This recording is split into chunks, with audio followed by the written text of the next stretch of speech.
મિત્રો, સ્વાગત છે તમારું મારા આજના નવા વિડીયોમાં. મિત્રો, આજે આપણે બનાવીશું જવારના લોટની પેનકેક. તો એના માટે મેઇન ઇન્ગ્રેડિયન્ટ્સ આપણે જવારનો લોટ લઈશું, લીલું લસણ આપણે લીધું છે, મેથી આપણે ફ્રેશ ધોઈ અને ઝીણી ઝીણી સમારીને લીધી છે, લીલી ડુંગળી લીધી છે આપણે, લીલા ધાણા, કેપ્સિકમ, લીલા મરચાં અને કોબીજ. તમારે બીજા વેજીટેબલ્સ આમાં એડ કરવા હોય તો તમે કરી શકો છો. લીલી ડુંગળીની જગ્યાએ તમે સૂકી ડુંગળી પણ લઈ શકો છો, પણ અત્યારે સિઝન ચાલી રહી છે લીલી ડુંગળીની, તો આપણે એમાં લીલી ડુંગળીનો ઉપયોગ કરીશું. તો મિત્રો, સૌ પ્રથમ તો આપણે બેટર તૈયાર કરીશું. તો સૌ પહેલાં તો આપણે એક વાસણમાં જવારનો લોટ લઈ લઈશું. ત્યારબાદ ટેસ્ટ મુજબ આપણે એમાં મીઠું એડ કરી દઈશું. ત્યારબાદ એમાં આપણે લીલું લસણ એડ કરી દઈશું.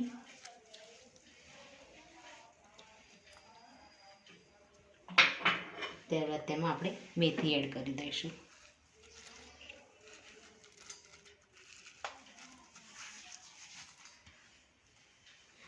ત્યારબાદ તેમાં આપણે સમારેલા ઝીણા લીલા મરચાં એડ કરીશું. ત્યારબાદ કેપ્સિકમ એડ કરી દઈશું આપણે. કોબીજ પણ આપણે આની અંદર એડ કરી દઈશું. અને લીલી ડુંગળી આપણે લઈશું, એને પણ આપણે આમાં એડ કરી દઈશું. અને લીલી સમારેલી કોથમીર આપણે લીધી છે, એને પણ આપણે આમાં એડ કરી દઈશું. ઉપરથી આપણે ગરમ મસાલો એડ કરીશું. આપણે થોડો ધાણા પાવડર એડ કરીશું. થોડા આપણે એમાં તલ એડ કરીશું. 2 ચમચી જેટલા આપણે આમાં તલ એડ કરીશું. હવે થોડું થોડું પાણી એડ કરી અને આપણે એક બેટર તૈયાર કરીશું. તો સૌ પહેલાં તો આપણે લોટને હલાવી લઈશું. બધા જ વેજીટેબલ આપણે ધોઈને લીધા છે, એટલે એની અંદર પાણી છૂટશે, એટલે આપણે પહેલાં તો વેજીટેબલના પાણી સાથે આને હલાવી લઈશું. હવે આમાં આપણે થોડું થોડું પાણી એડ કરી અને એક થીક બેટર તૈયાર કરીશું. બહુ પતલું નહીં અને બહુ ગાઢું નહીં. આપણે પેનકેક ઉતારી શકીએ એ રીતનું આપણે બેટર તૈયાર કરવાનું છે.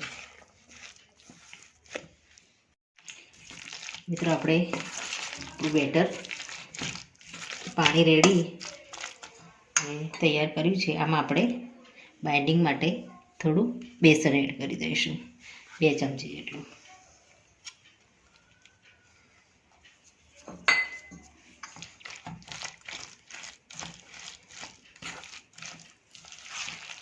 મીઠું જો તમે ઓછું પડે તો તમે ટેસ્ટ કરી અને એ મુજબ તમે પાછળથી મીઠું એડ કરી શકો છો.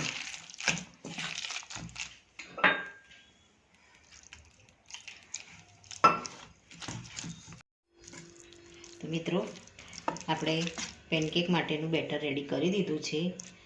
લોટ આપણો જવારનો થોડો હાર્ડ હોય છે, એટલે 2 મિનિટ માટે આપણે ઢાંકી અને આને થોડો સેટ થવા દઈશું. ત્યારબાદ આપણે નોનસ્ટિકમાં તેલ મૂકી અને આપણે પેનકેકને ઉતારવાની શરૂઆત કરીશું. મિત્રો, આપણે 2 થી 3 મિનિટ માટે લોટને રેસ્ટ આપી દીધો છે. આપણે આ રીતનું બેટર રાખીશું. હવે આપણે ગેસ ઉપર નોનસ્ટિક મૂકી એના ઉપર આપણે થોડું તેલ લગાવી દીધું છે, અને હવે આનામાંથી આપણે પેનકેક ઉતારવાની શરૂઆત કરીશું. તો મિત્રો, આપણે નોનસ્ટિક ઉપર આને પાથરી દઈશું.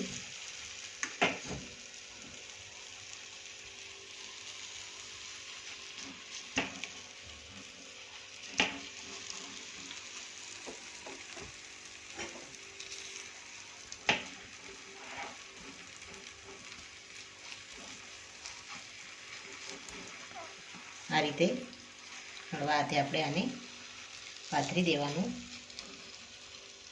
પર આપણે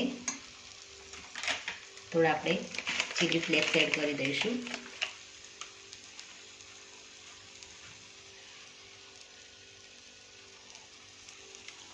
અને આપણે થોડા તલ એડ કરી દઈશું.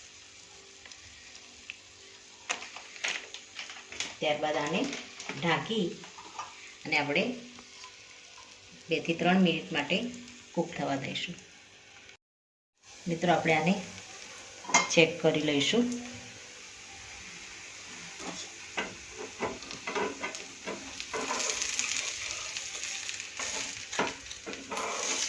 અને આપણે પલટાવી દઈશું.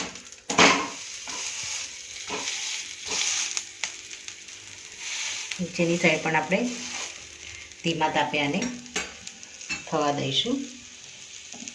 આપણે નોનસ્ટિકને તેલથી આપણે ગ્રીસ કરી લીધું તો એટલે આપણો પેનકેક નીચે ચોંટી નથી. પેનકેક મૂક્યા પછી તમે એને ઉપરથી તેલ લગાવી શકો છો.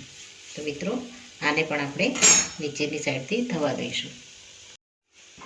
મિત્રો આપણે નીચેની સાઈડ પણ બરાબર રીતે શેકાયું કે નહીં આપણે ચેક કરી લઈશું. તો એકદમ સરસ રીતે પેનકેક આપણી બંને સાઈડથી શેકાઈ ગઈ છે. થોડી વાર આપણે આ રીતે પ્રેસ કરી અને ઉલટ પુલટ આપણે પલટાવી અને આને એક પ્લેટમાં લઈ લઈશું. મિત્રો પેનકેક આપણી બંને સાઈડથી સરસ શેકાઈ ગઈ છે. અને આપણે પ્લેટમાં લઈ લઈશું. રેડી છે આપણી જવારના લોટમાંથી બનેલી પેનકેક. તમે પણ આ રીતે ઘરે જરૂરથી બનાવજો. આ સાથે મારો આ વિડીયો અહીંયા પૂરો થાય છે. મિત્રો જો મારો આ વિડીયો તમને ગમ્યો હોય તો લાઈક કરજો, શેર કરજો અને તમારી ચેનલ દેશી સ્પૂનને સબસ્ક્રાઈબ જરૂરથી કરજો. ફરી મળીશું એક નવા જ વિડીયો સાથે. Thank you.